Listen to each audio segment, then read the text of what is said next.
Thank you kindly for that. Or football player. Okay, thank you all. We will call the school capital commission meeting to order. And thank you all for being with us today.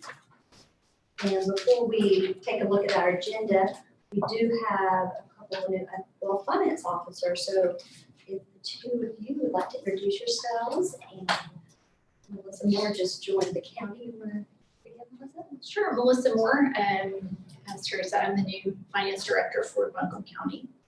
So I just moved here from Texas. I'm happy to be here. I'm Heidi Kurtz. I'm the new CFO for Rutherford, from Rutherford to National City Schools. And I'm happy to be here as well. I have been there 13 years before coming here, so I'm looking forward to working with each of you. Well, thank you both. Welcome.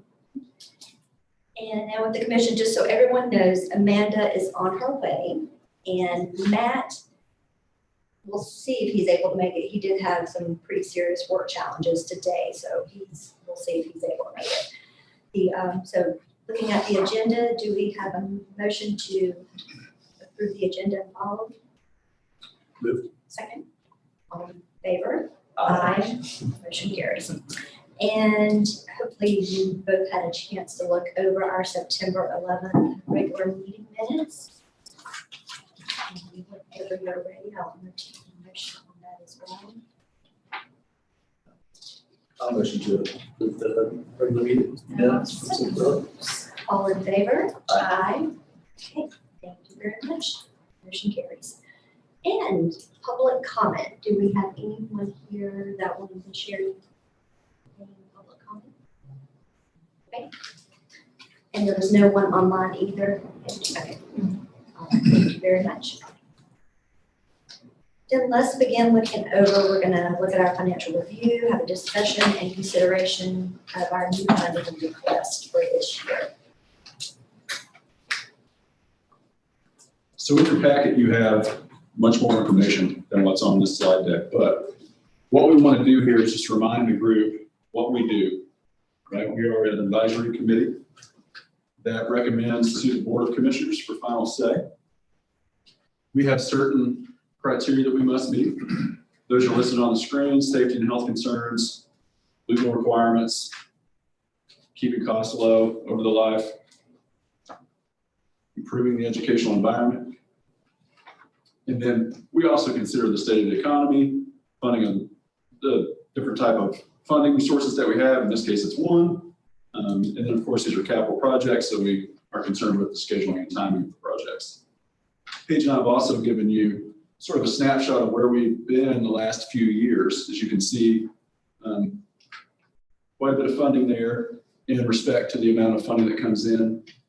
And I believe the last 2 years we were able to do, at least last year, we were able to do the full request. Any thoughts? I'm going to talk slower than normal. I'm trying to give Amanda some time to get here. Well, thank you. So again, our main source of revenue is every time you go to the store and you spend $1, you pay 7 cents. It's 1/2 of 1 penny. Comes back to this commission. It's if you're ever out on the town and hanging out with folks and you guys are talking about exciting things, sales tax is one of them. And you can tell them that Article 39 is the truest form of sales tax and that it comes back to the place where it's spent. That is the 1 million level view of sales tax. So since 2012, we've seen an average growth rate of 7.49. I will say averages of interesting measure of central tendency. There may be better ones because where we're going to go is 7.49, but it's been skewed up and down. So it's landed at an average of 7.49. So over the last 5 years, the growth rate's been about 8.2%. In the last 3 years, it's been about 10.3%. So you're already starting to see that little skew there. So in FY23, we landed at 28.3 million, which is pretty close to what we had projected. As a reminder, we do conservative projections when we are dealing with this amount of money, or really any amount of money, but especially here. Any thoughts on this so far? And so the estimate that you're giving us for this future year is 3%? 3% growth, yeah. And we're seeing about a 5% growth. We saw still to the current year to date. So I feel good about 3%. we can go into more detail on that. So if we're thinking about money in, we talked about the Article 39 sales tax. Money out, really in this fund, after everything is paid for with debt service currently, is the debt service payments that we make. So how that works, y'all, is essentially we issue debt, get a loan, pay off the actual project costs, and what we're left with is the money in, which is the Article 39 sales tax, and then of course the debt service payments out. So we're really watching how well is Article 39 sales tax growing, how well do we think it's going to grow, and what's our debt capacity based on that. So there's a table in the bottom left of the screen that shows existing debt service, and I wanted to just point out between 26 and 27, you see a $3 million drop. That means we just have some debt maturing, which comes into play when we have these conversations about long-term planning and what can we do in the future. And then talking about existing projects, we currently have 55 projects in that fund, and you can see the breakdown there on the screen. The spread's the spread's there. It's 21 projects that are 71% complete or more, 22 are less than 10% complete, and then there's 12 projects that average around 45% completion. So there's a lot of work left to be done. And I think that's part of the conversation we have today when we're talking about adding new projects on. We wanted to point out that we've been on a cycle of issuing debt every 2 years. So we do have some catch up to get. I did slide some projects from 2 years ago onto the last debt issuance, but we have about $54.3 million in projects. What that means for this group is hopefully we're still going to be able to get some cheap debt for some things we've already committed to, but we're also going to make more commitments today. So just think about that, $54.3 million in projects that we haven't issued debt for. Any thoughts? I have a couple of questions. So I think it was what you sent out online. It was in this part where you were talking about we're getting ready to issue debt for the 54.3 million, but there was also a number of 23.7 million right there. Do you know what that was about? It was under the bond proceeds. This was your fund balance forecast that you sent out to us. Yeah, 23 million is.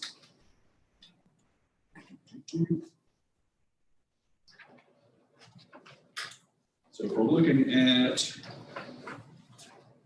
under 23, I see 23 million, 22 million. Mr. Wells, are you looking at the? So on this, Oh, I see. the sentence is the 2024 number, 54.3 million represents the balance of projects approved in prior years that we will still need to sell debt for. And then you have in parentheses 23.7 million. 3.7 million. What was going on right I there? couldn't figure out. So I think it should just read 54.3 Okay, million. okay. Thank you. Absolutely. If I may interrupt, Matt, can you stop sharing and reshare? I don't know what's going on. And then another question when you're ready. Yeah. Okay, so the estimated available fund balance, because that was one of the key points that you talked about, right, for us to really pay attention to. So I just wanted you to speak more to that, and especially because you said also it needs to be able to cover project expenses between the debt issuance. So can you speak more to that? Absolutely. So basically, we're talking about the inflow and the outflow. Share my screen. And so what happens in the meantime between us selling debt is we basically have to cash fund whatever expenses happen, and then we come back at the end and pay ourselves back. So the more, well, there's two variables here. The more that we put on the books for us to spend money on, and if we're actually spending money on the books, we just have to keep a close watch to make sure that we're not dipping below a certain level, right? But it's typically not been an issue in the past, but I always want to point it out. Because if we're going to keep signing up for more and more and more projects, if something happened where maybe a market was unfavorable, we don't want to go issue debt yet, we just have to be really cognizant of the fact that like we only have a limited amount of cash to be able to fund until we can pay ourselves back. And I can go further into detail on that if I didn't make that clear. Go ahead, go further. Okay, well, all right, challenge accepted. So that's basically the gist, right? So how the fund works, Article 39, hopefully every 2 years, unless the markets, which we're going to get into in just a second. Unless the markets get wild, we should be on cycle, we should be good there. But we haven't seen an issue in the past where we have gotten ourselves into a corner yet because the way that the timing of the capital projects go usually allows us a little bit of breathing room to do what we need to do. But each year, as you saw on that one slide, we've been giving more and more money to the schools. And that's just the reality is we've got to make sure that A, we don't tank the fund, and B, well, I guess you would just say, make sure we don't tank the fund. So any thoughts on that, Paige? I think so, no.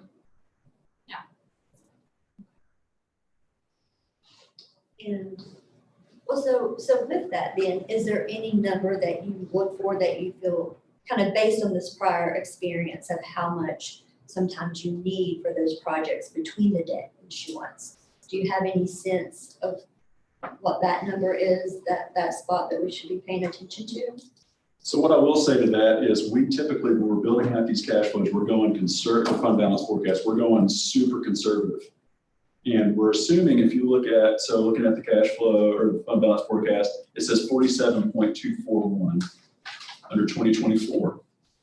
And we're going to walk through a slide on this one. I can get it to work back on the Zoom. But basically, we're assuming that we're going to spend all the money, right? So when you guys are making these decisions, we're going to assume everything's going to happen, and we're going to try to wash out all that money just to see what is the impact of us actually putting in X amount of projects.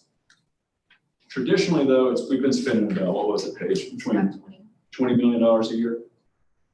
So.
Basically,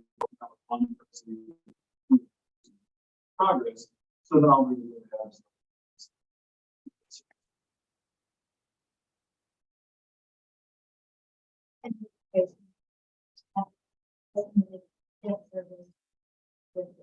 Looking at the sales tax revenue to get. And so.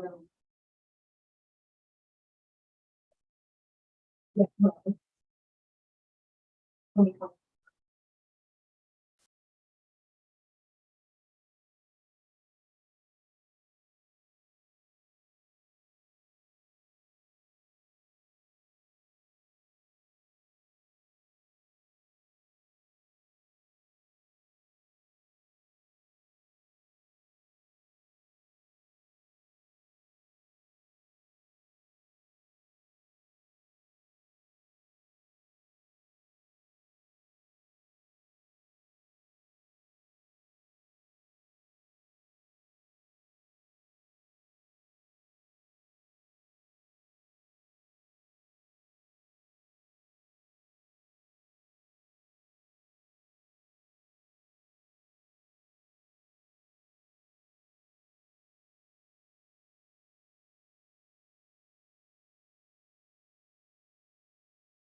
post office.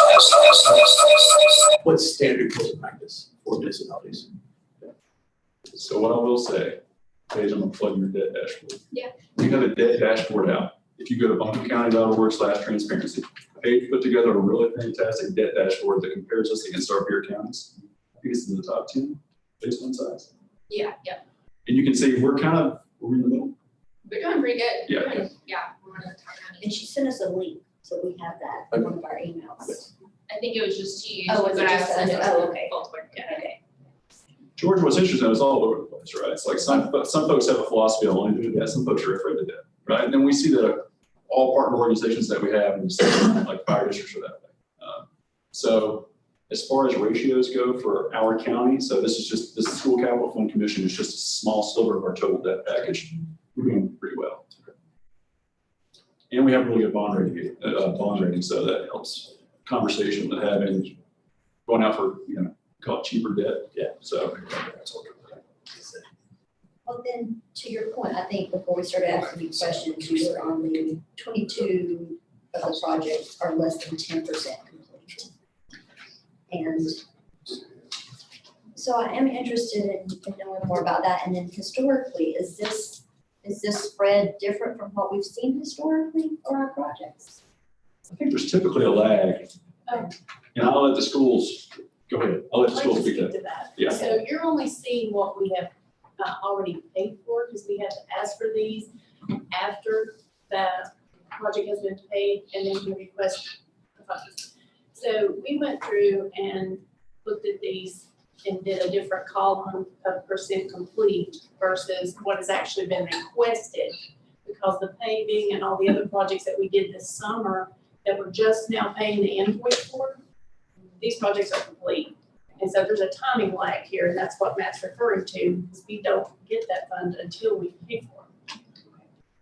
So that makes, I think, today challenging as we look at, I pulled up some of the documents that percent in terms of the percent that has been spent. And knowing that it's on a reimbursement basis, how off are those numbers then of what we're seeing? Because that is a concern that I have heading into today specifically, are the amount of projects that haven't even, on paper, appear to have started. And so just being cognizant of that as we start these discussions. Absolutely. And if there's any, I think Paige put together a list for you. If there's any Yeah. projects on there that you want to point out, I think we have the right folks in the room to be able to address some of those. We have a sheet that we could definitely discuss ours.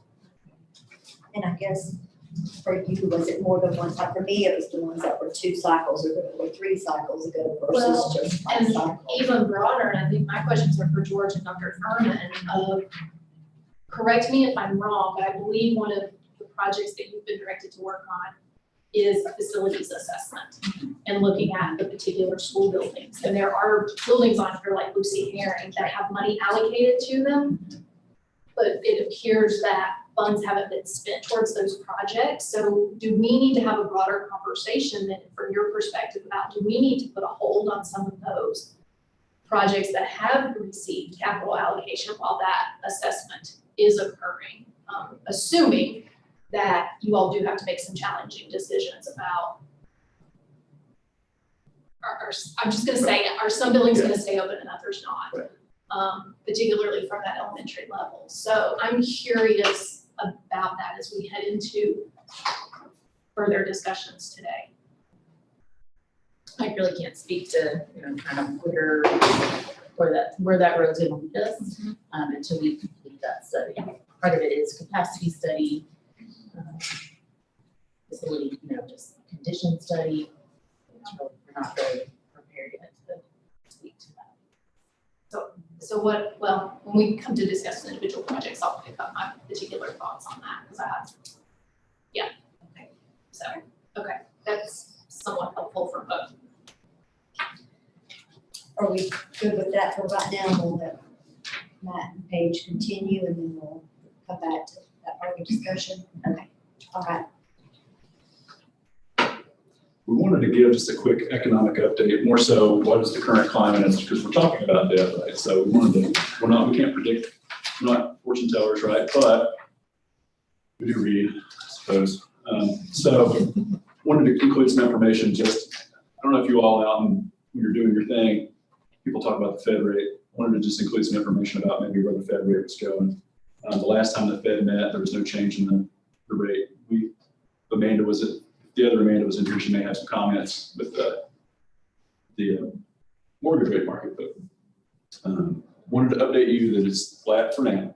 So we did include a projection on there, not our projection, but Bloomberg's projection, if you're interested. And then we had some information about the muni market. So when we sell the debt, we use the municipal bond market. So in the municipal market right now, we're seeing that bonds are in the price discovery mode. Basically what that means is there's some lack of price transparency on what bonds should be priced as. So we can see that it's kind of unsure what price should be they're going to forward.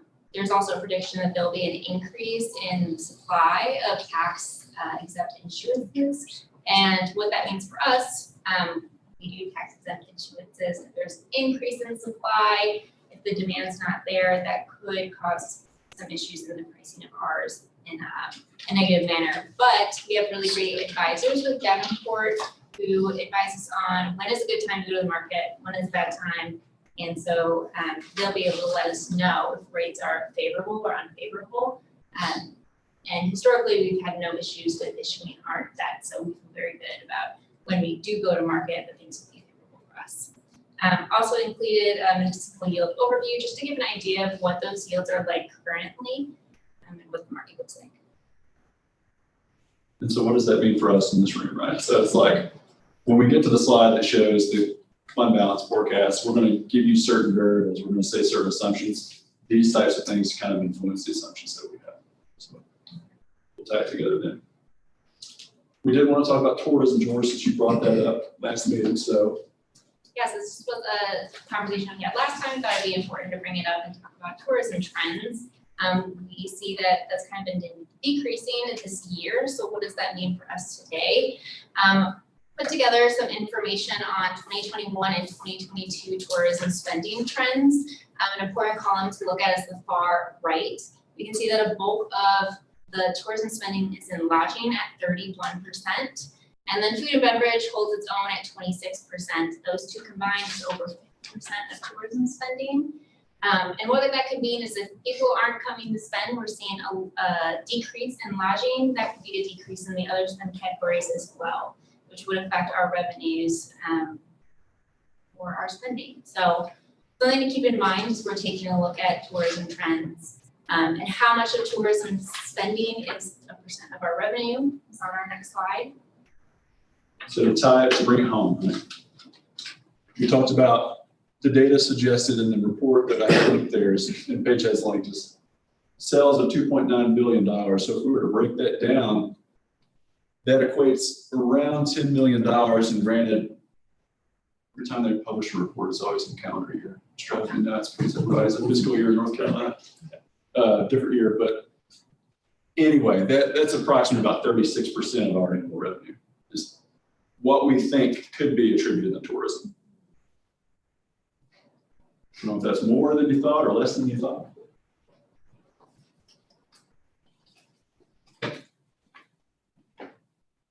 So this year, in Ronnie, this is us including $110,000 for security.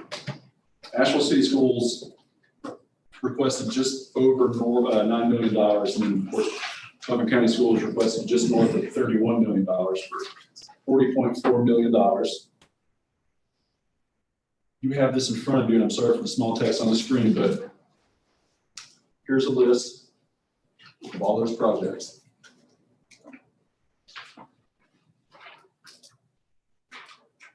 Is there anything you'd like to chat about on this slide, just looking at the project list?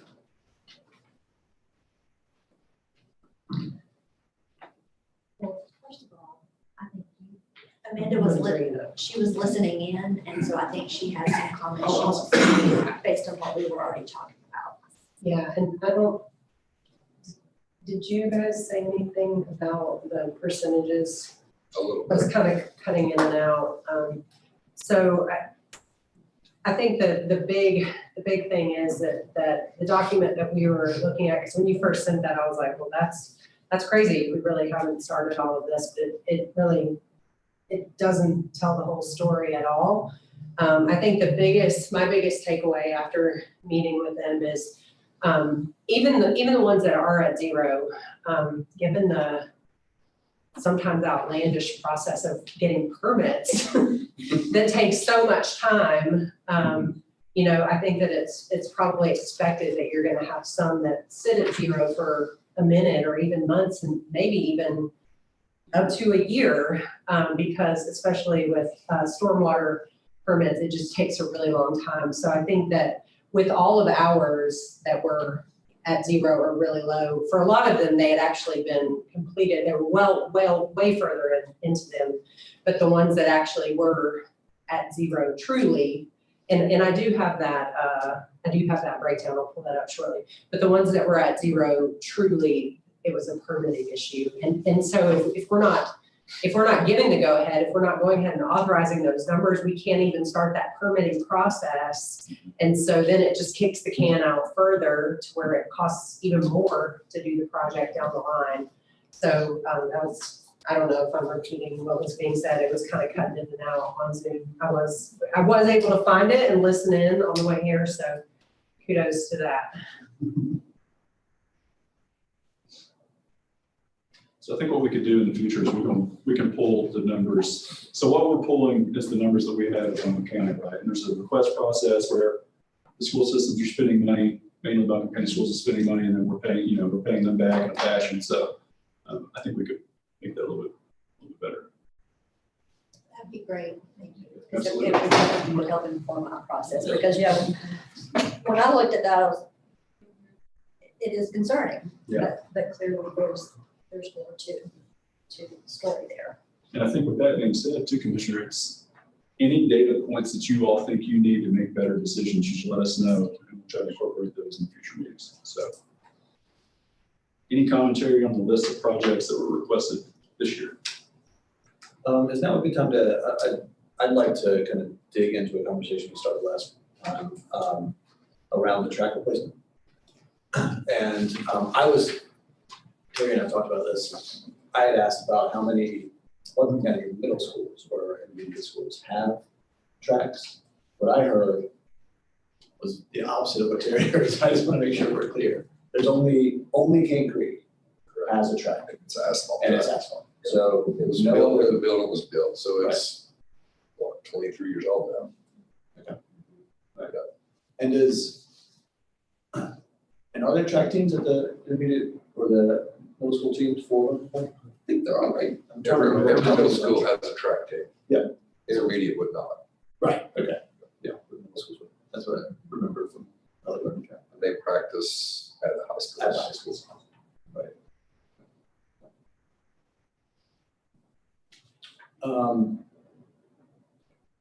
And then just more clarification on the track.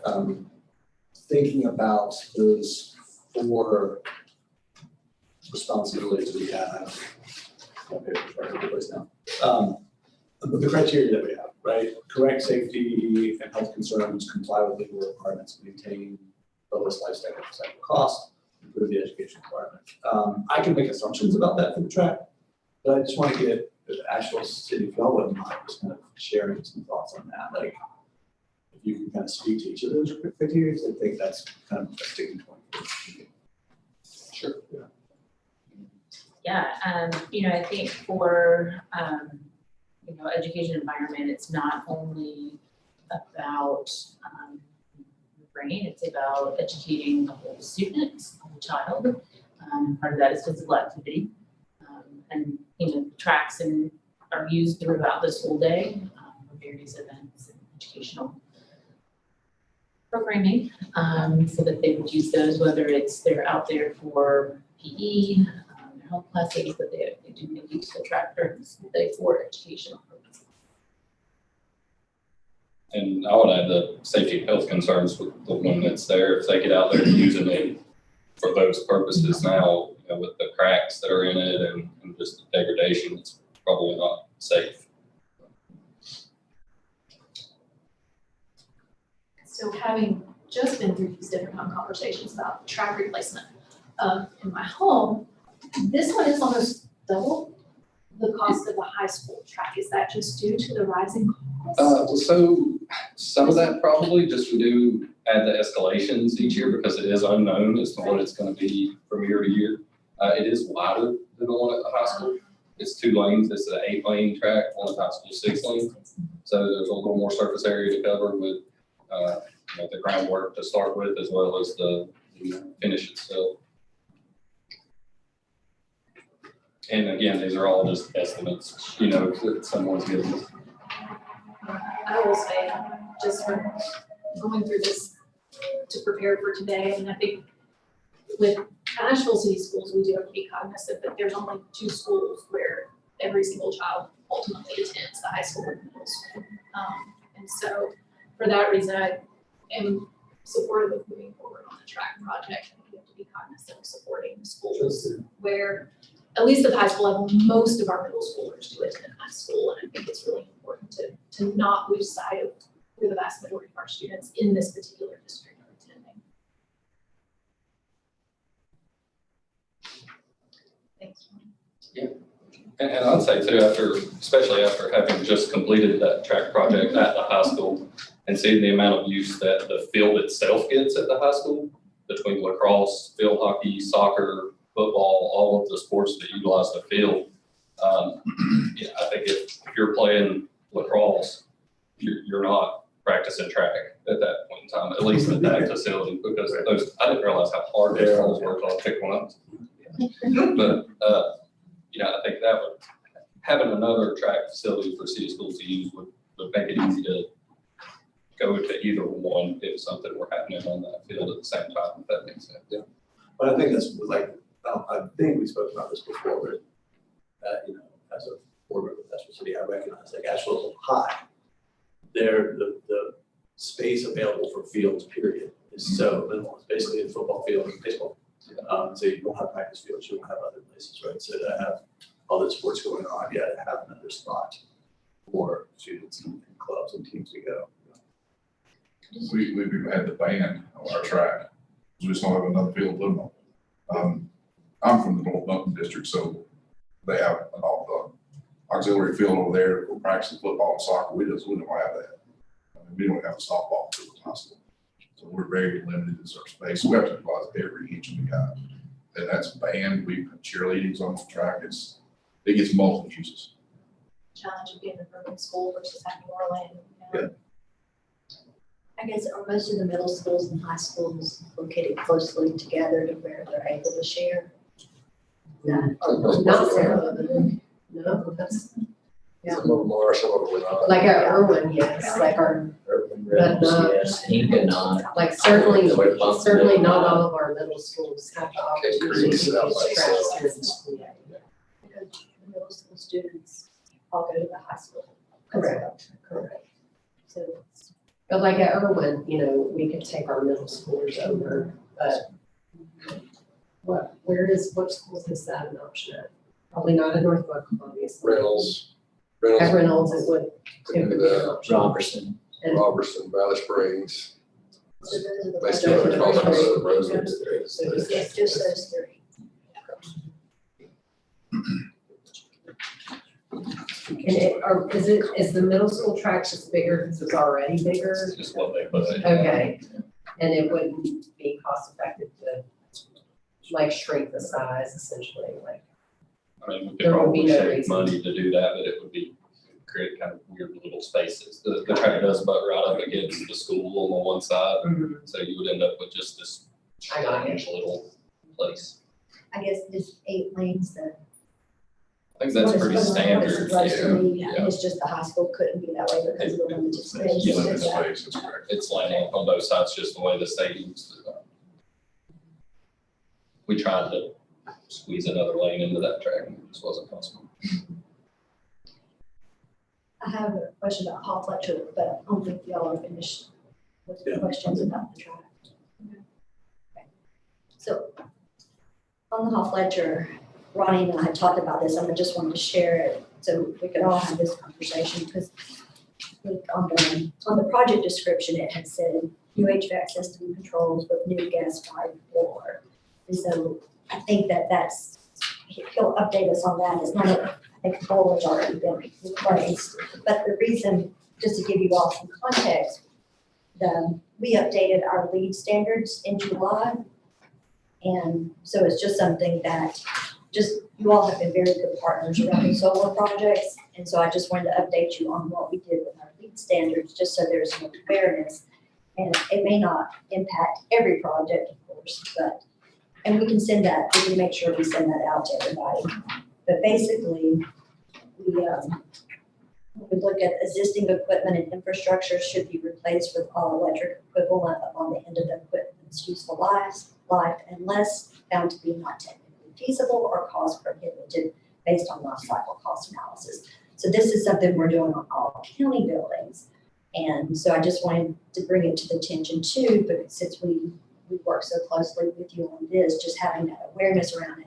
And Ronnie can speak to more details about it if you want to just kind of share what we're doing as a county and then this specific project that we already discussed. Sure, yeah, so, like Commissioner Wells explained, the county's initiative is, I don't remember exactly what they called it, it's like green building resolution, I think is the technical term for it, our sustainability department put together. There's 5 or 6 kind of bullet points through it, one being equipment specific that at the end of its useful life or when it's replaced, goes back all electric. To the point Terry just made there, where feasible, I think is the easy way to explain it. And we had some conversations about how it's not always going to be feasible, especially in some of these larger facilities. Hall Fletcher, I think it was section 5 of that resolution. We're not at the end of our useful life because you guys replaced the boiler a couple years ago. So it doesn't technically come into play on this one, but even if that boiler hadn't been replaced yet, I simply don't think we have electric capacity in that building to do that. So what we're doing for county buildings is we're just making sure that during the design process, we're evaluating the feasibility of doing that.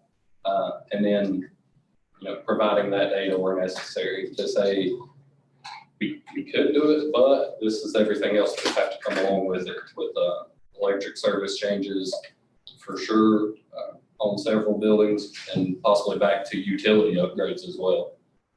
I used the example when speaking with Commissioner Wells of the courthouse being one of our facilities. We've got 2 4.2 million BTU gas boilers in the basement of that building.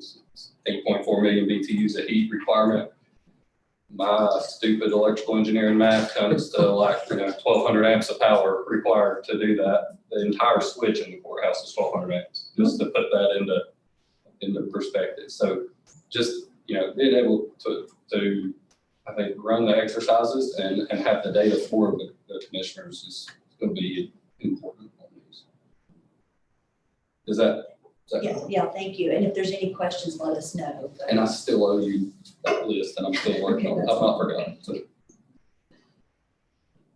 Thank you. I just wanted to make sure that we're all aware of some of those things that were going on.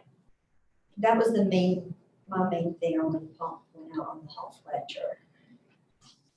But to Commissioner Edwards' point earlier about the facility study. Yeah, I would like for us to consider holding decisions on Hall Fletcher until Dr. Herman and her team have had the opportunity to perform that facilities assessment and know what is, and George as well, knowing what the status of those buildings are going to be over the next few years.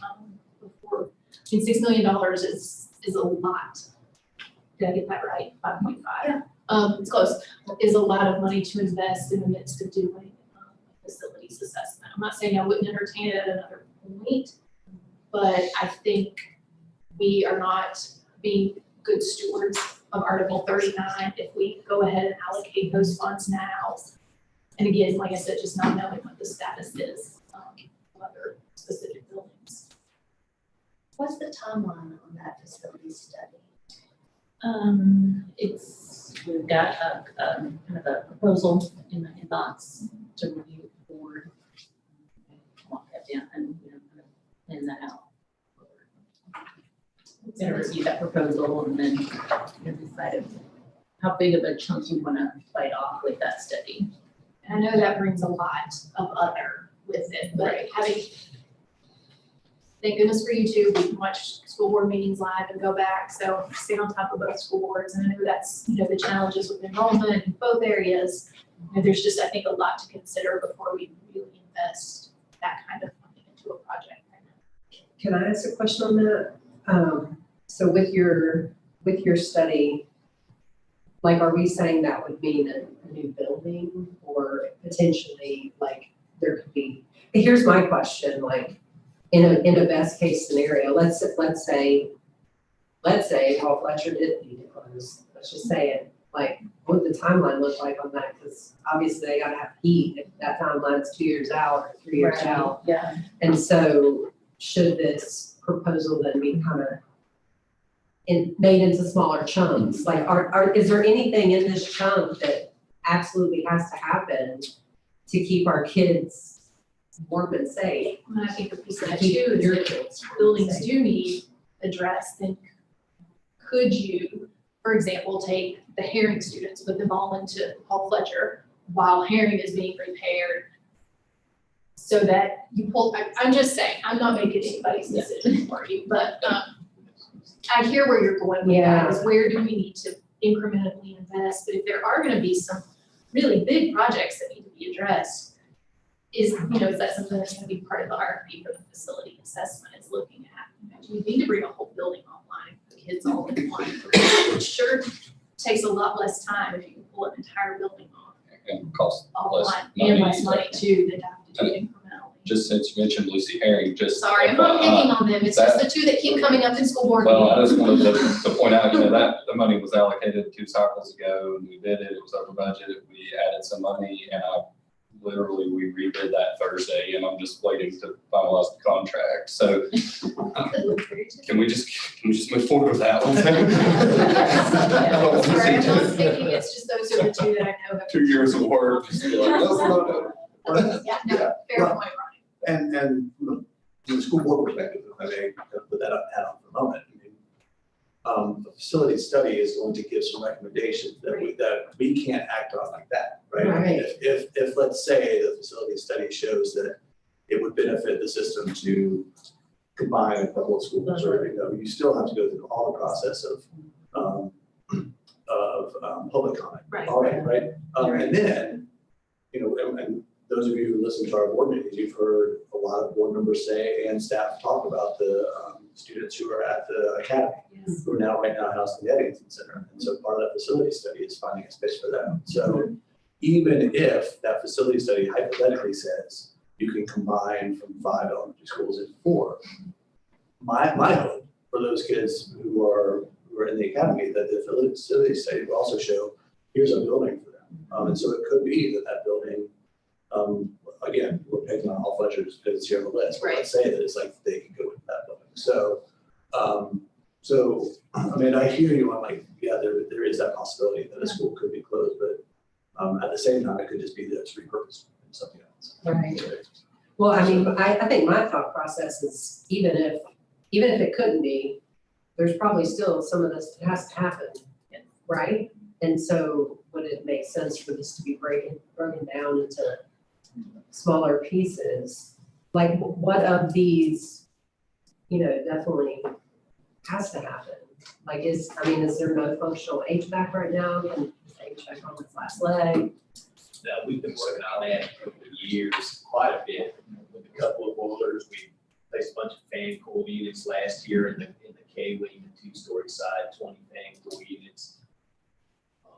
There's always little leaks and little piping fixes we have to address all the time, but it functions. Some of the makeup air, some of the larger air handler units are getting pretty rotten and rusted up, but they need we change out. That ends up being almost half of the systems. That some's fan cool units and some are great big air handlers for the different common areas. It could probably be broken up. Then a lot of times the windows, the architectural studies goes hand in hand with a lot of the HVAC upgrades kind of consider those calculations and air loss through the old windows and make up air to supply students with CO2 loss and all that. So those typically go hand in hand, the architectural and the mechanical, if I'm not speaking. No, I think you're But I spot mean, on. I mean, the valves and all There's so much process. some of them are locked together, we can't even turn them off. Right. So, the Some fittings, replacement hydraulic parts are pump. expensive. And it's the piping. And then the elevator is just, it's like standing in a little closet, kind of half the size of this. And we've been doing elevator modernization projects the last couple of years. We just finished one at the high school this summer, the CTE building. And they're pretty pricey, but, everyone was kind of afraid of this elevator. It may need to get bigger. It's so small and antique. A lot of the kids don't even want to ride on it. You know, It's nowhere near in the one small elevator. And it's a 3-story one too, you know, so it's a pretty big job. That could be maybe broken out separately also. I think you certainly help make a case for it. I just still really struggle with 5.5 when we don't know what the assessment comes with. I guess my mind too is that if, you know, and again, we what is this assessment, I think, for several hours, but if it did come down and say, okay, let's, you know, Paul Fletcher, ACS doesn't need it at all, if that was the case, then what happens to the building? Bert had a great point he shared, he said, you know, does that contribute to the value of the asset to have those things done to where if it's sales that come up, hey, it's got a new HVAC system, you know, does that but again, I'm not a real estate person. So if there is a school that, you know, if there is some consolidation, I think it's a temporary consolidation. So it's, you know, the school system, you know, gets back on its feet and starts, you know, and in a better direction. You know, we're very hopeful of bringing more of our students back from charter private schools. We just see them kind of separate. You know, our goal is to bring them back to Asheville schools. So if you're thinking about breaking it down, I hear what you're saying about the HVAC and the elevator, those seem key. But what about then can you talk about the storefront window, the kitchen renovations, that part of it? The windows, yes, like what Tim was saying, like typically we'd like to do an exterior envelope of a building first before we tackle HVAC, because you size the HVAC based off of heat loss and gain through things like roof insulation, windows, that sort of thing. So if we did HVAC without windows, it would be dramatically bigger, and then come back and do windows, now it's too large. So I personally like to do all that exterior envelope stuff first and then move into the MEP side. I think if anything on that list, and guys step in please if I'm out of line, but I think the kitchen renovations and an elevator is a little more important than kitchen renovation, just because they're pointing at it's small and antiquated. So. This elevator, we got staff that won't even ride it, because they're afraid of it. I mean, it is bad, it's bad shape. The kitchen could wait. How much what's the cost of the kitchen part of this project? In a sense. We had it at $912,000. It functions, I mean, they cook good food there, and it's mostly the finishes. It's like that old green 1970 looking. It's those lunch ladies, they really don't have much in it. That place is pretty old and funky, but we keep it up, they keep it clean, and it works. You know, the exhaust would be used. We've got some hidden valves we're trying to access to help with some can washing. So we have some plumbing issues there. It's really nothing huge, it's just, we're trying to continue on with the money y'all helped us with back in 20. We renovated a lot of the game restrooms, and we touched on some of the plumbing issues. But anyways, after Lucy here, we were hoping just to continue with the renovation and Paul Fletcher and get it up to snuff also, pretty much all around basically. But just we have to do it in pieces. That's a question that's, I mean, it's obviously related to this, but thinking more kind of historically, I know this commission has not been around forever, but when the commission votes on something, it goes before county commissioners who historically have taken the recommendations, right? But is the money truly encumbered, or could districts come back and say, let's say that, I mean, there's this case of like a facility study recommends closing a school. Let's say that something drastic happens, like a school catches fire, God forbid, something like that happens. Can school districts ever come back and say, oh, we need to revise that, even though it's, a year down the road? I'm just saying, like, let's, again, hypothetically say that we approve the 5.5 and then, a year down the road is, we recognize that a school has to be closed. Couldn't we come back and say, oh, we need to just revise this? Because it sounds like a lot of this stuff is debt serviced anyway, right? I mean, I'm looking at, for example, Asheville High School that we approved so long ago. Very little money, as far as I know, has been spent on that, right? So is that a possibility? Is there something written in the bylaws that say we can't go back on the money that we originally allocated?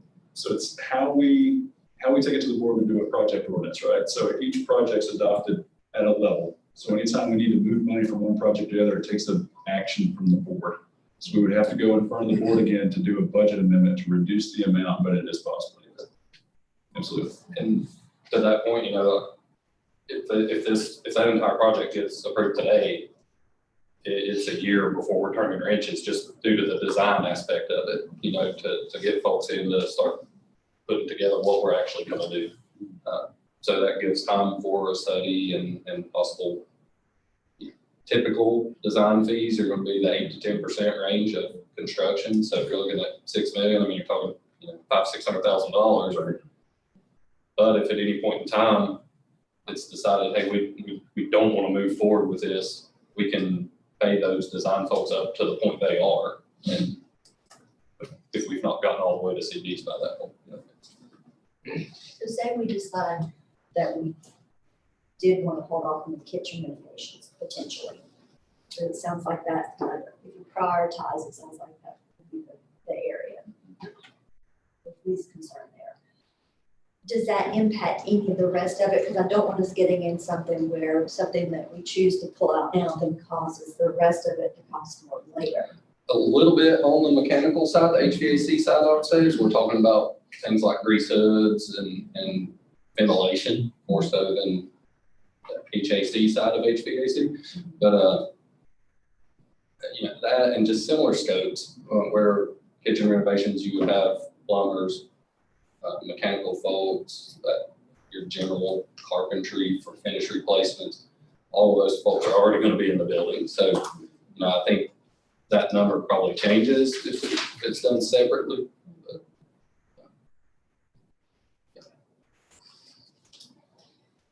That's helpful. Any other questions or thought on the Asheville City School recommended projects before we move on to Buncombe County Schools? Okay.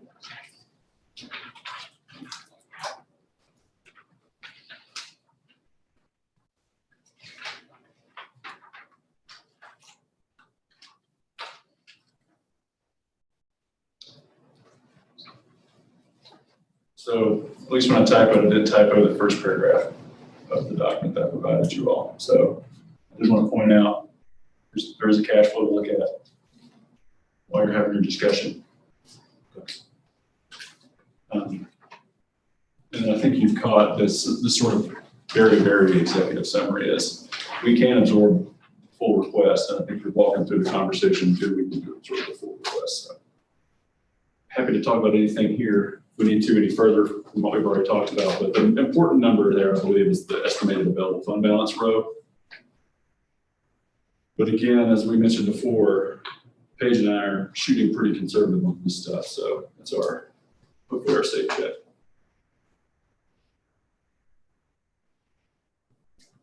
I have a question. If and I don't know if you even pulled up the email that I forwarded, but so if I guess my thought process is, if most of those percentages have been higher as they are, would you have said that, would your head be thinking the same thing, and would you have sent the same email? You see what I'm saying? Yeah, you're saying if the project. Yeah, like if you were completion was actually, higher. rather than seeing how much money had actually gone out, if you were able to see those true percentages, which I don't know if you can ever bring that up here. Yeah, I've got it if we want. Yeah. And so if you had saw those numbers, would your thought process have been the same? Would you have been asking the same question? Like, yeah, I think I I'm would, just curious. I would have a conversation about, okay, look, y'all, even if it's 12% or it's 20%, Tina, I haven't pulled that up yet, but, are they more towards, is everything more towards 80%? Okay, so if we actually have some Yeah. capacity, that is a different story. Yeah, it's way Yeah. higher than what was. Yeah. Than what was, like, So- substantially higher. Okay. than what was on there. I think that speaks to the fact that we maybe not, and I don't know if this is true for both school systems, we might not have the capacity issue that perhaps the slide. I mean, that's what I feel like with Right, Broken yeah. County for sure. I So, can't speak to Um, city. And the Ashland City School stuff is on our books, so that should be accurate, but, Okay, so you said you're actually at 80%. It's higher. Can you pull it up? There's only like there's only like 4 projects of ours that is below that percentage. let's see.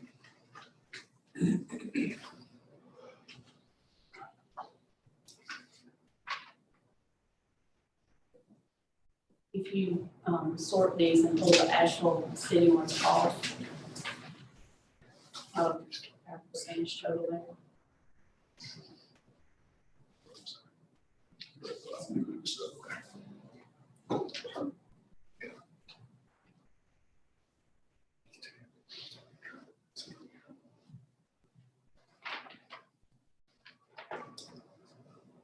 So while you're pulling that up, basically you're saying you have the capacity to go ahead and get moving on all these projects, because it looked like to me when I was.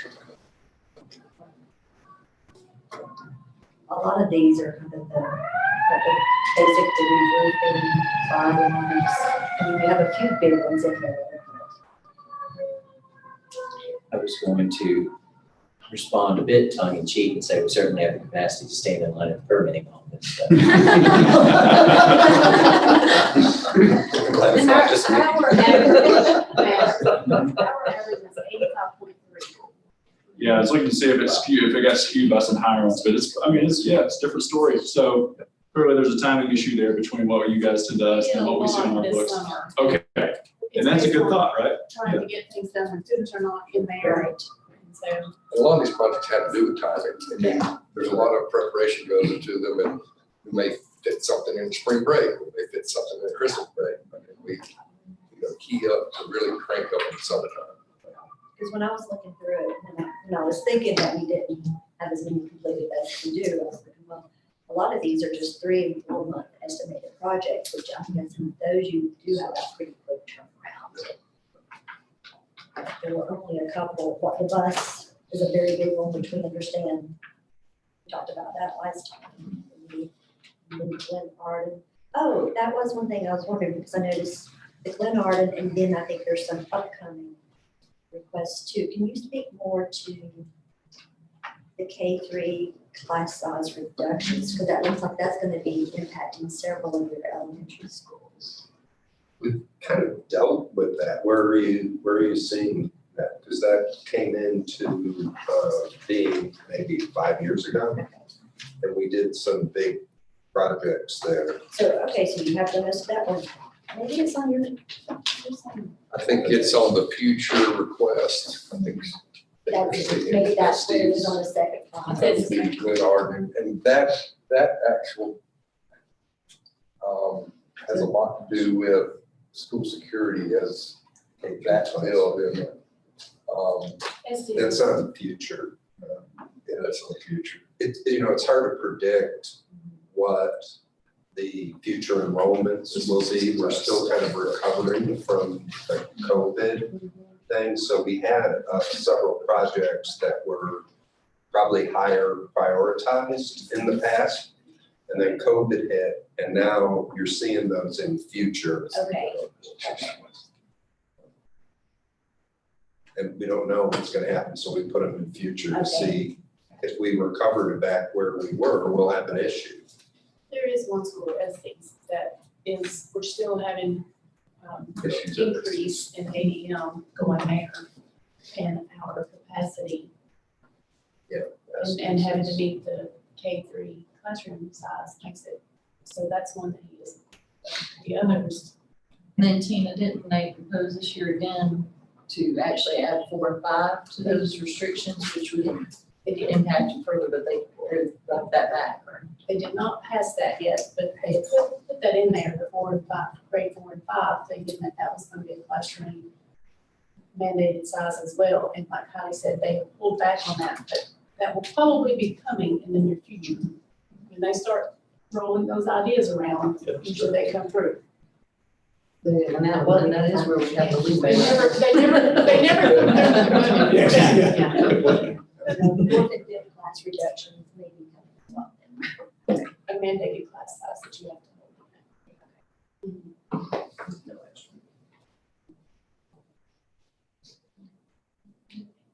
Well, you all have me feeling better about the upcoming debt issuance, so that's good. We'll have some projects done.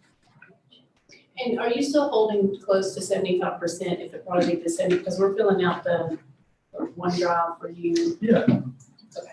Yeah, I think that's a good metric. They like Rome to be almost done, so. So I have a question on the security upfit. The large school, last year was budgeted for 1.8. This year's project is 3.2. Can you help me understand the significant increase? Yes, Outside of materials, all those things. this school will require an addition to make this happen. So you have to. In the past, we're able to work within the existing walls of the building. And at the next school, the next high school will require an addition. So it's a very challenging, needed, but challenging project. It also has multi-levels, so there's ADA issues there. Quite a challenge.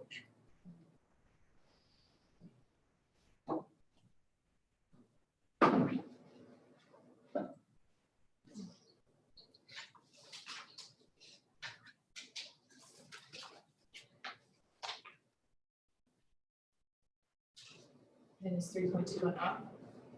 I hope As so. we get into building, it makes it a little nervous, not gonna lie. We've had multiple cost estimating by contractor that has done other projects similar to this, and we have pushed the design. We've paid for the design to go far enough that we have what we feel is a good cost estimate. There will be schools also that you will see in the future as we go through these, that because, as Mr. Fairley said, in the way that they are configured, especially around the high schools, there'll be high schools come up in the future that will be less than what you're comparing to, just because of where their central, where their main office already resides. Right, that's fair.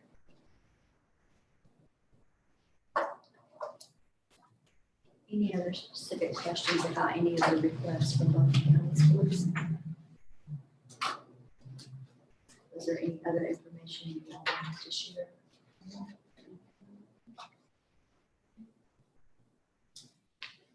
I guess the question is now where we feel comfortable funding. So that was really good information that you all brought to us about the capacity, and in the future, we will make sure that we're coordinating on those numbers with you so that we have that information. So any initial thoughts, questions on where we are with funding? And just a note, you all did use the 3%, so you feel good there. And you said currently we're right around 5% or so. 5%. Okay. Too early to tell the commissioner Yes. so far, but yeah. Yes. I can share my thoughts, if it's okay. I mean, I think originally when I first got your email, I was like, what are we doing? You know, because I think in my head, like, and so I did set up a meeting with Clark and Tim, and, you know, because I think using that data set, it certainly looked like we just had a bunch of stagnant projects. But from the data that we received, it's obvious that that's not the case. And so I guess I go back to, I feel like our school systems have done a really good job of prioritizing need. I think it's great to hear that we actually have the money to meet all the projects, so I would, like, with regard to the Asheville City one, like, I would kind of defer to, I guess the thing that scares me about just saying we should kick that can, I just don't know how long those permits take, you know, like, is it something where we could at least get the permits where if the school study comes back, and how long, what's your turnaround on that school study? Do we even know? I mean, is that a 6 month, is that a 2 year, what do you think that is? So then, like, in theory, could you, even if it got approved, could you push your design out? Could you kick that design can, just in case? To even start it, or just? I don't know, I mean, I Yeah, guess, so- like, I think the thought of, like, spending almost $1 million for design and then being like, never mind. Yeah, Like, no, that yeah. doesn't, that piece doesn't feel fiscally responsible at all, but I also know that if you can't start the permitting stuff, it can create a roadblock. And so I don't want us to end up in a situation like that where you have these really necessary repairs for, you know, for the safety of the kids. Permitting on level doesn't scare me, because Okay. it's all interior, so there's Yeah. no, we've already said the S word twice. I'm afraid if we do it again, like, it'll be like Beetlejuice or something. Mm-hmm. There's no stormwater permits on you know, the design is lengthy. It can take probably a year to really get that together and make sure that we've done what we need to be doing to ensure that the designers aren't just A, going wild, and 2, capturing everything we want. Right. So, fortunately, you know, the way our design contracts are set up is it's broken down by percentage, like when they get the schematic design development, contract documents, bidding, contract administrator, or construction administration, are all just percentages of the payment. So, you know, we could be very upfront with our designers, okay, this study is going on, we want to get it to design development and not move forward unless we've heard from the study, you know, kind of thing. Where we're at least moving, but not putting $600,000 into something we're not gonna do. Right. And I think as long as we're upfront with those folks in the beginning and say, hey, this is a real possibility that we get, that maybe even schematic design, and then that study's in and we stop. Then, you know, there's $6 million sitting there back in Oracle 39. So, Matt and Paige are probably like, gosh, does it really make sure life harder when we just leave stuff sitting? Well, that's actually my question, is it's great to have $40 million of it to spend. I'm concerned looking at that next year's fund balance projection of having $5 million left. Where does that leave us? I mean, it looks like it ticks back up, but we are also, as we well know, at the mercy of visitors in our community. And if tourism projections are what Explore Asheville is projecting, that does put us in a bind moving forward. I'm also concerned about what happens in that awful scenario, George, of if a school building burns down and we have allocated every single dollar we have available to us this year for these projects. What do we do in a situation when a school has a dire emergency and we've allocated every bit of it today? That really weighs heavy on me in making a decision to allocate $40 million today.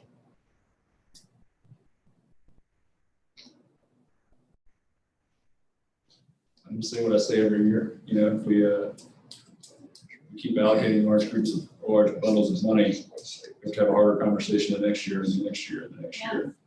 The lists don't get smaller every year. And please hear me, I think as most of you will know, a huge champion of public education. And I understand that a key component to that is having safe buildings for our children to attend school in. That key component though for me is continued safety and what happens in an emergency. I guess it's the disaster preparedness person always in me thinking about the contingency of what happens. But I appreciate your point, Matt. It does get more challenging every year.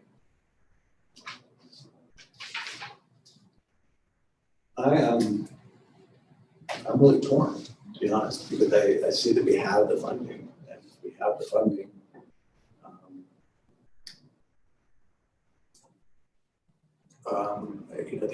None of these projects, and that's part of why I was so, I feel like I'm speaking on my own district about this, but like wanting to make sure these are projects that have to be done, right? And so if we have the money, do we need to go ahead to get those projects started?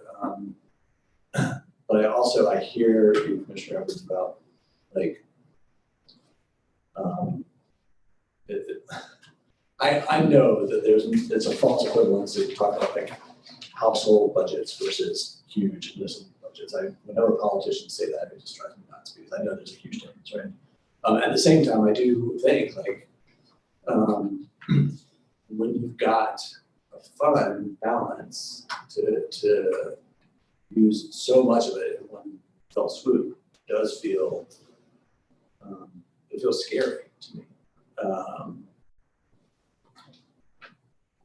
And yet I also kind of like I was talking to my daughter yesterday, who's a freshman in college, and she has money in her savings account, and now she's worried about her money because she doesn't have anything in her checking account. Like, Ellie, why do you have a savings account, right? It's not to buy a house 10 years down the road. It's you made that money to get yourself through college if you need to pull some stuff out of it.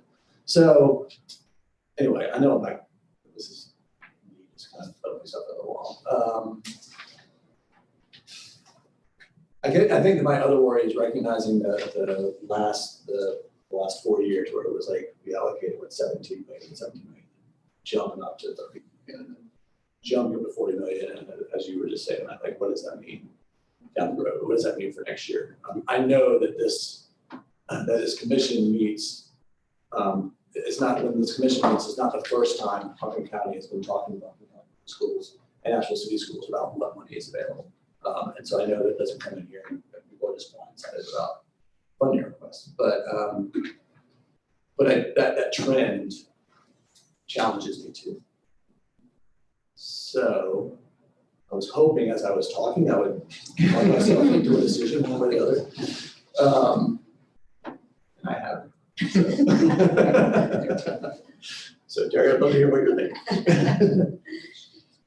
So a question back to Asheville City Schools, back to Commissioner Edwards' original point around Paul Fletcher and looking at, so we know Lucy Herring, that's proceeding. We've worked on that for a couple of years and we're ready to go. And then where are you thinking about your capacity? I guess I'm partially trying to weigh out where your capacity is and should we hold off on the Paul Fletcher for some time? Because you've still got several of your Asheville, some pretty big projects with the Asheville High School though. Yeah, and fortunately, those are into design. So we've gotten contracts in place. We've done a lot of the preliminary legwork to start building that design.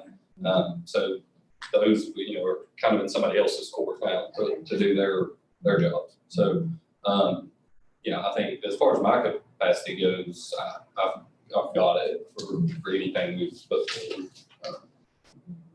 I don't worry about that.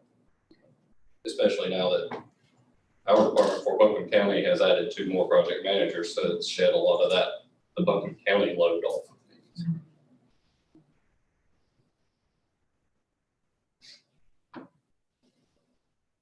So, sorry, I couldn't finish. No, that's good. Yeah, I'm torn up. When I see the needs that we have, right, and see that we have funding, then as we did last year, even tend to want to go ahead and get those projects going. And I do hear the concerns around looking at that fund balance really drops there. That is so. And where you were looking, Commissioner Edwards, is to 2025 when it drops to 5 million. That's correct. Yeah.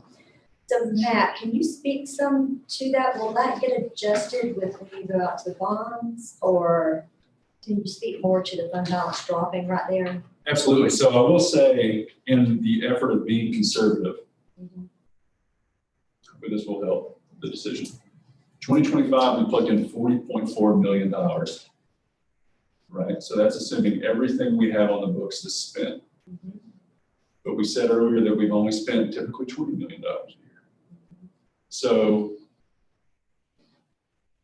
that could help the 5.7 a little bit right there. And then issuing the debts, that's with issuing the debt. So 5.7 is assuming that we're going to issue all the pending debt that we have. So it's not going to influence the 5.7 any better than what it is now. I think what the other thing that would help is we maybe don't spend all $40.4 million in projects next year.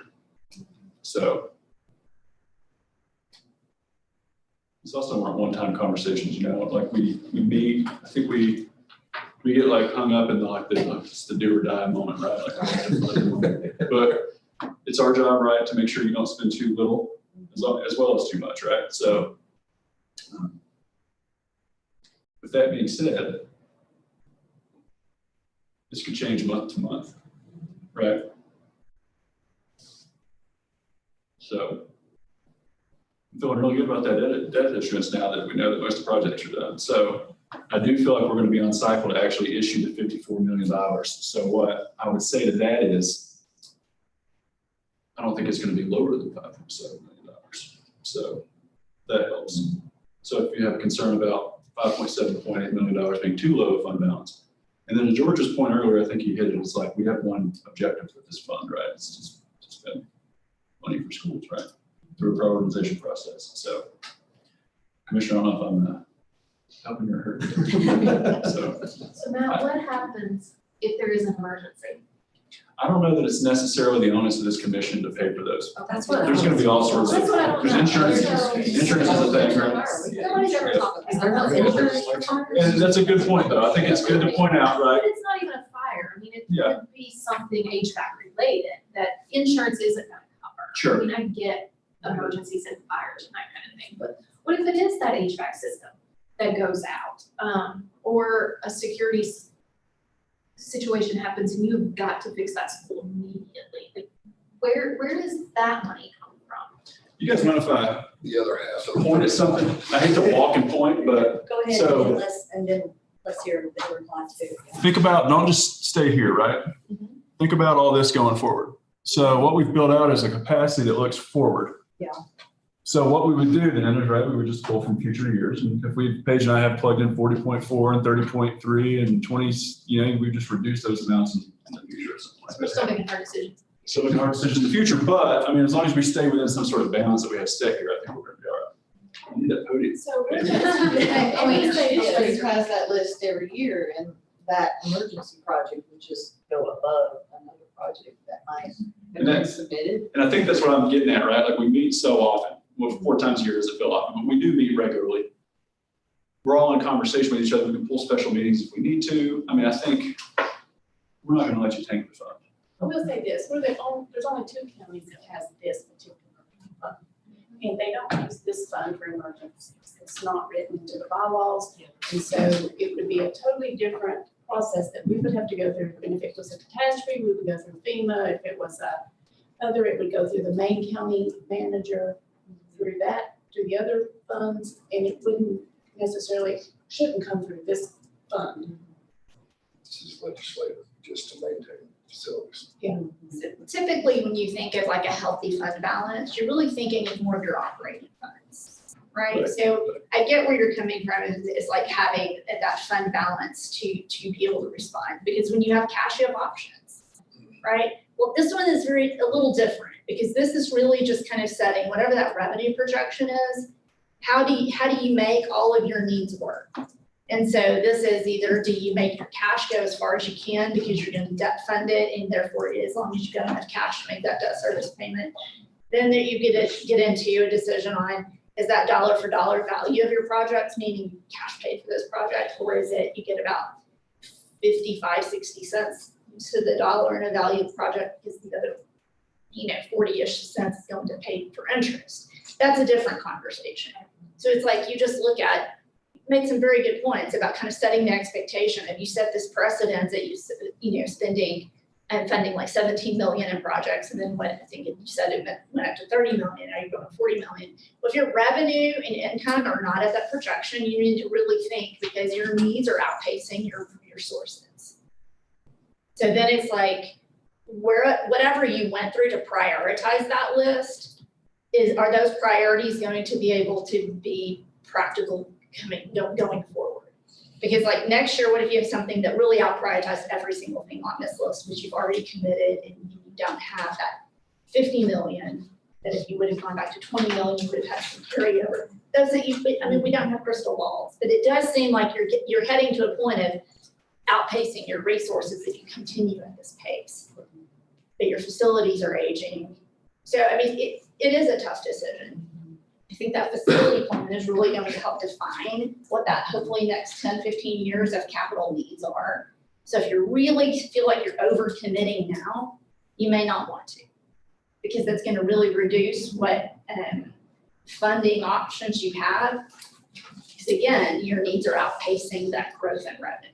Well, and I think too, I appreciate that, Melissa. I think too, for the folks in the room, I mean, I think I'm also coming at this from that facilities assessment perspective, having and being at a tech with the Article 46 and really waiting to see what the facility assessment showed before Article 46 got spent. And so I'm looking at it really through two different lenses here, what's best for K-12, but also having that historical and day-to-day understanding the context of 46 and making sure that there's funds there to really address. I know Commissioner Wells served on that, of making sure the funds are there to address the needs once they are identified. And outspending what we have is a concern. And I hear the concern of, well, if something happens, we can go to the county manager for the general fund. Well, our general fund's as is, and that comes from property tax. So, you know, as we've seen, the only way to address that is a property tax increase. So I'm clearly in the minority on this decision. I am going to say, I think we are outspending ourselves in a very disconcerting way, to the point where when there is that $50 million ask, we're not going to be able to support it. And so I hope that the projects that are here today are 100% the projects that are needed in case that fund balance is what it is next year, in case tourism dollars are not where they are, that when we come back next year, we can say, well, we spent it last year, we've got to really make the hard decisions this year, because I don't think we're going to do that today. So that's where I'm at. Let me ask you this, and of course, George, everyone else. If we held off on the Hall Fletcher and did the rest, would you feel that? Well, at that point, if we're not gonna make other decisions, I don't think that's fair to Asheville City Schools to say, we're not gonna fund Hall Fletcher, at this point. I mean, I have that concern. I thought that was based on the facility study. Well, that is based on the facility studies, but I mean, I hate to say you're not gonna get 5.5 and not dig in and look at other projects this year. So I don't think that's fair. I'm not willing to do that. I'm just really concerned. And two, y'all, let's look at the optics of this too. I hope that our school districts and our county will work together to help people understand where this $40 million is coming from. I mean, we have continued to have our public school teachers and school administrators asking us for pay increases. I have deep concerns that those employees, our constituents, our residents across Buncombe County is going to see a $40 million allocation and say, why did you not give it to pay raises? So I hope the education component can be there to say, this is completely different money, because I think we're gonna hear from it, all of us, on all ends, if we're not prepared to have that conversation about where Article 39 expenses come from, that it is 100% a different pot of money than how we fund our K-12 schools. So I would be remiss if I did not say that today. Yeah, to that point, Ms. Shepherd, I appreciate you lifting that up. That builds also on folks like me on board. And any conversations that any of us are having with, for example, the NCAA, and especially ACA and BCA, yeah, it becomes definitely a PR campaign I think that's for you, Amanda, that's for Dr. No, Johnson. no, but I for appreciate Fern. you. It's all of us, I think, in I this know. together and us supporting you all in those conversations as well, that I think we have to make sure that we're not forgetting. Yeah, I Because appreciate it. I wholeheartedly believe it will become. No, I think you're right. So, to Melissa's point, I just want to ask the schools, the school districts. I think she made several good points there. But if, I'm gonna feel assured that you feel that these are the priority projects, right? Because in next year potentially, right? We're not gonna be able to continue at this pace, right? And so going with these, do you feel strongly that these are the ones that you really need to be able to do, even knowing that next year we're not gonna be able to fund at this level? And does that feel really good to you proceeding with that? I think I wanna hear that from both of you. Yes, thank you. Mr. Wells, I'll speak to that to say the answer for me, and I think for Buncombe County Schools, is absolutely, because we have prioritized our projects. And so if we spend less, those projects remain at the top unless something unforeseen happens and then something comes up. I'll tell you that in my experience, the closest thing that comes to what we've been talking about in terms of emergencies is hurricanes in the coast. And we had a hurricane 2 years ago that decimated school systems to the point that we were out of school. I was serving on the coast for up to 7 weeks. School systems had to return money because so much money came to repair schools and rebuild schools. And so I was a part of that in Carteret County. And so when emergencies happen, as has been spoken to, there are other pots of money that become available for those emergencies. And so to your very carefully worded question, I would simply say these are the priorities and would remain the priorities unless something happened that we did not expect. And even if something else happened, they still remain at the top of the list. And I appreciate the process, as I've spent a year learning how our team puts the priority work together to bring the priorities, and it goes back, it goes back, it goes back following this meeting. So I can speak to that by saying yes, ma'am. I would say, Yeah, I Say the same completely thing. agree. We assess this 2 or 3 times a year and shift projects up and down this list all the time.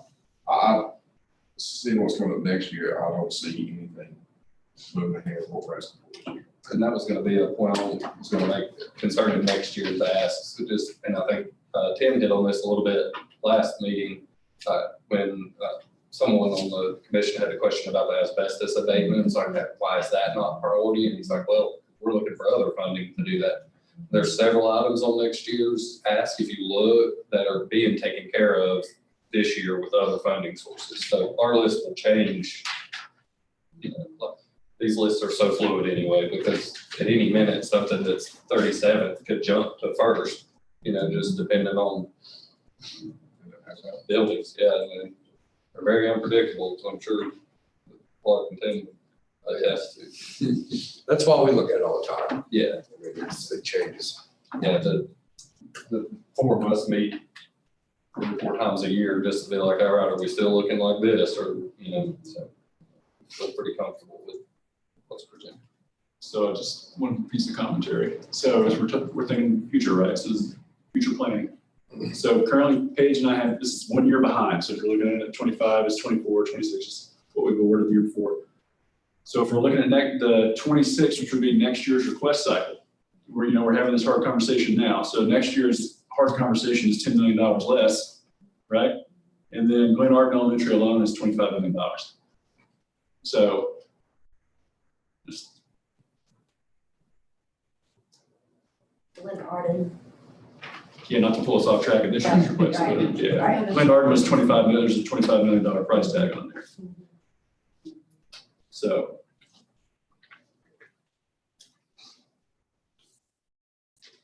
you want to speak to that?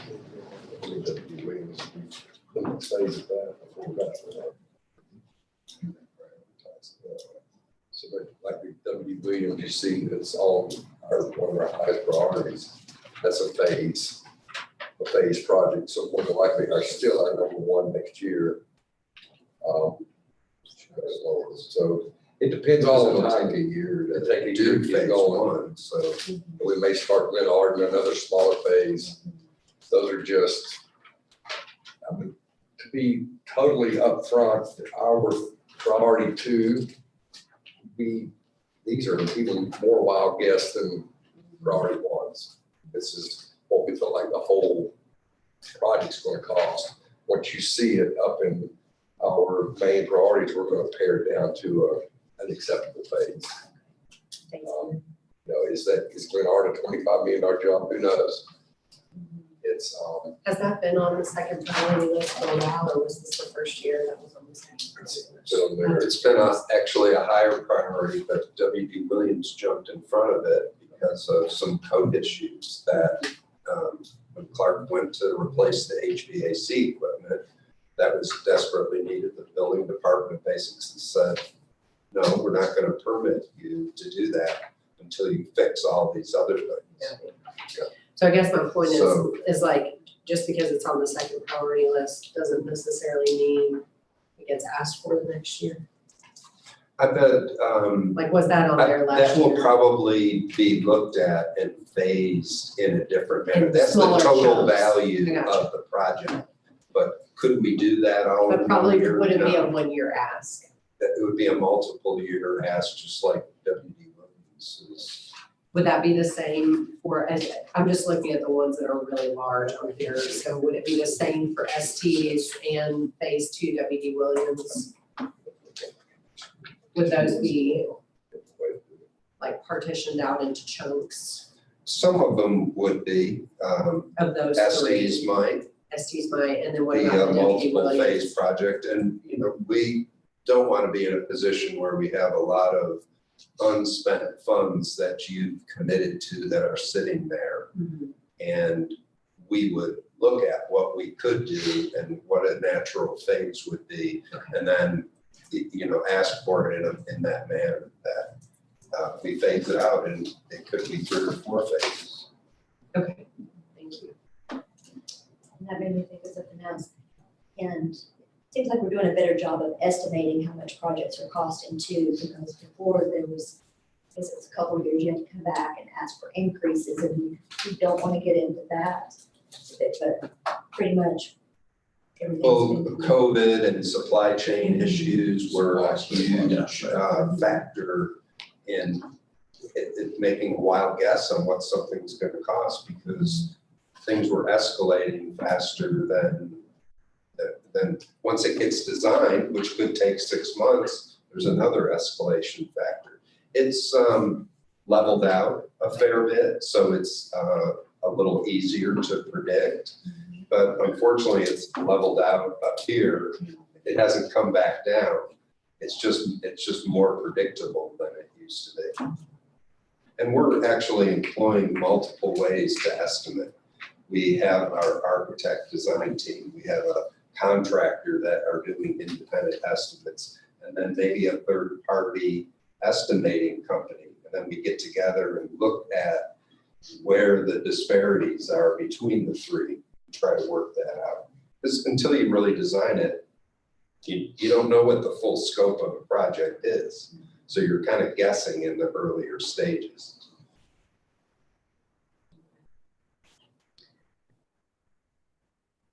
Okay, any other questions or thoughts, or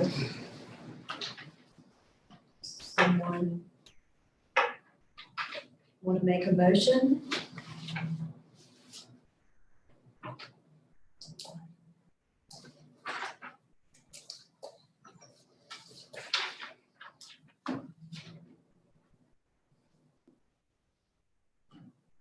I'm going to make a motion that this commission suggests approval, right? Suggest approval of the full ask for the Brooklyn Guardian. I'll second that motion. All in favor? Aye. Any opposed? The ayes have it. And we will bring that motion to the commission. And I think we do that, our next meeting that? It's gonna be the next meeting that I can get on, so November, yeah. Yes, which will probably not be October. It'll be November, depends on if you meet twice in November, maybe November the 1st of December. Any other questions, comments? I want to reiterate, that it would be, our job to make sure that our community understands where this money is coming from. That it is separate from money that pays for our educators, it pays for a lot of our work. This is exclusive to capital projects for our buildings. And so that will be something I say in public meeting. And also, as we meet with our school representatives, et cetera, we'll make sure that's passed on. We can do the same on our end too. We bring this forward for discussion and this would be with educators who reach out to us too. I think we share that onus with our school districts. Okay. And Matt, do you have something else? George, Paige pulled the lottery list for you that's in the packet. The project lottery project list that you requested, that's in the packet. Yeah, so, thank you. And do we have a motion to adjourn? Second. Okay, all in favor? Aye. All right, we're adjourned.